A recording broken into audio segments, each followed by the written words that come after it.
కార్యేషు దాసి కరణేషు మంత్రి, భోజ్యేషు మాత శయనేషు రంభ అంటూ భార్య గురించి చాలా గొప్పగా చెప్తుంటారు. శ్లోకం పాతదే అయినా కూడా భావం మాత్రం నిత్య సత్యం.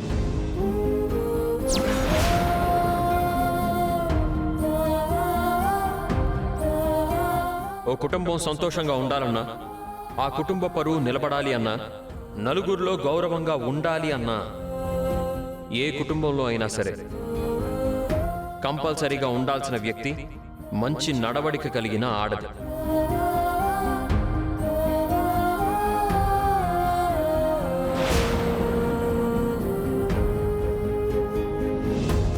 తను ఆ ఇంట్లో ఒకరికి తల్లి కావచ్చు, చెల్లి కావచ్చు, అక్క కావచ్చు, భార్య కూడా కావచ్చు.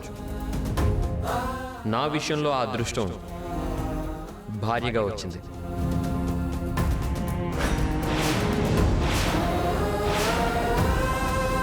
మంచి భార్య ఇంటిని స్వర్గంగా మారుస్తుందనే మాట నా భార్య విషయంలో నేను ప్రత్యక్షంగా చూశాను. ఒక సాధారణ స్త్రీగా నా జీవితంలోకి అడుగుపెట్టిన తులసి ఒక భార్యగా, తల్లిగా, కోడలిగా బాధ్యతలు నిర్వర్తిస్తూనే పోరాట పటిమతో ధైర్య సాహసాలు ప్రదర్శిస్తూ మీ అందరి ఆశీర్వాదం వల్ల ఇవాళ ఒక శక్తిగా ఎదిగింది.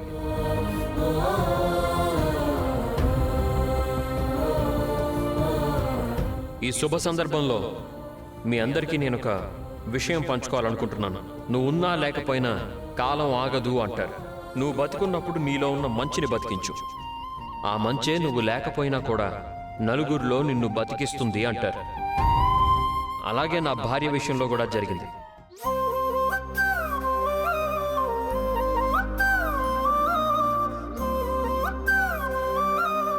ఏంటంత ఆసక్తిగా చూస్తున్నావు? చూడటమే కదా మనం చేయగలిగింది. ఇక మీరందరూ ఎప్పుడెప్పుడా అని ఎదురు చూస్తున్న తరుణం శ్రీమతి భైరపనేని తులసి గారు మాట్లాడబోతున్నారు.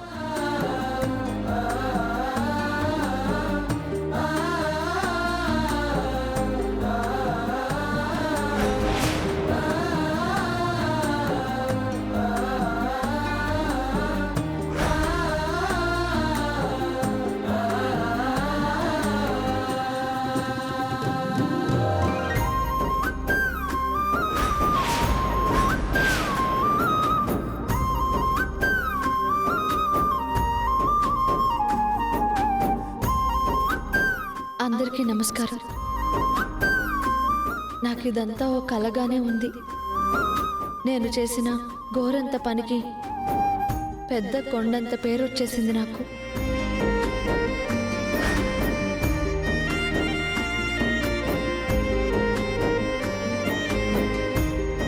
అలా చెప్పడం నీ సంస్కారం అమ్మా.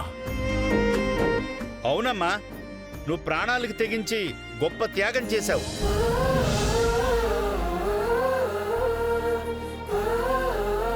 పూజారి పెట్టే ప్రసాదం కోసం గుడికి వెళితే ఆ దేవుడే ప్రత్యక్షమై వరమిచ్చినట్టు ఉంది నా పరిస్థితి. ఆ రోజు నేను ఓ తల్లిలా నా కూతుర్ని కాపాడడానికి వెళ్ళాను.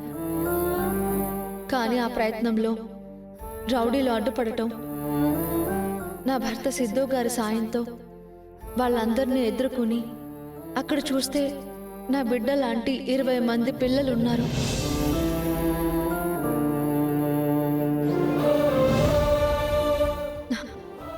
ఇదంతా టీవీల్లో, సోషల్ మీడియాలో రావడంతో నాపై మీ ప్రేమ, మీ అందరి అభిమానాలు దక్కాయి. కానీ వాటితో పాటే ఇలా ఎమ్మెల్యే టికెట్ కూడా వస్తుందని అస్సలు ఊహించలేదు.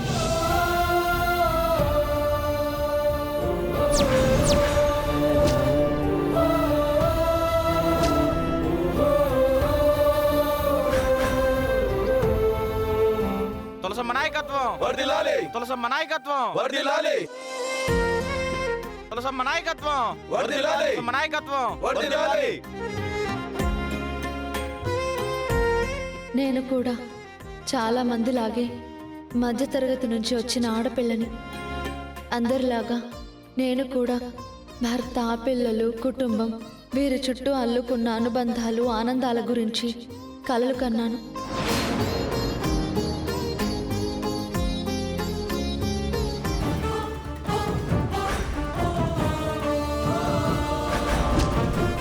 కానీ చిన్నప్పటి నుంచి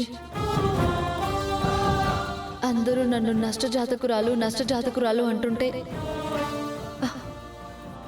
ఇవి కూడా నాకు తీరని కలలుగా మిగిలిపోతాయని ఎంతో భయపడ్డాను.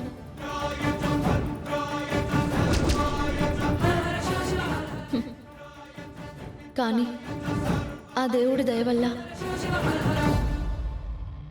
ఇంత పెద్ద కుటుంబంలోకి కోడలిగా రాగలిగాను.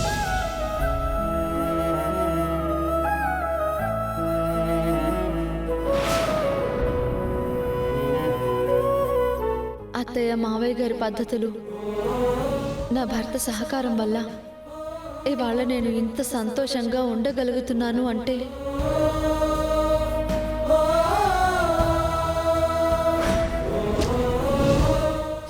మీ అందరి అభిమానానికి, ఆశీర్వాదాలకి మనస్ఫూర్తిగా కృతజ్ఞతలు చెప్పుకుంటున్నాను.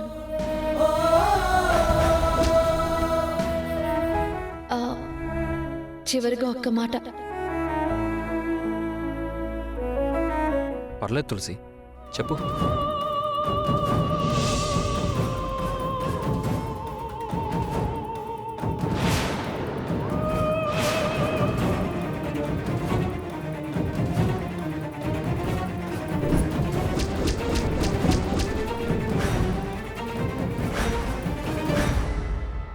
మావయ్య, నా భర్త, ఇక్కడున్న మీరందరూ నన్ను ఎమ్మెల్యేగా చూడాలి అనుకోవచ్చు.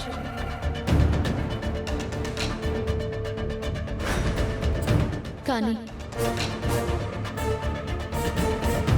నాకు నా బిడ్డ ఖుషి, నా భర్త, అత్త, మామలు, నా కుటుంబం, ఇదే నా ప్రపంచం. నాకు ఇవి చాలు.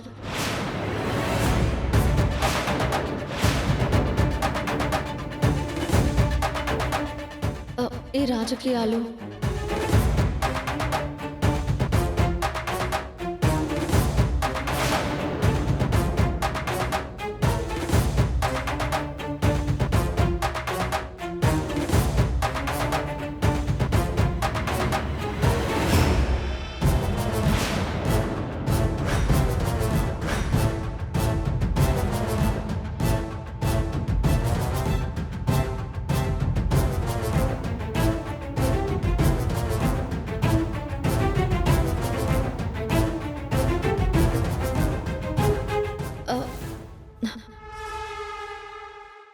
నాకు ఇష్టం లేదు.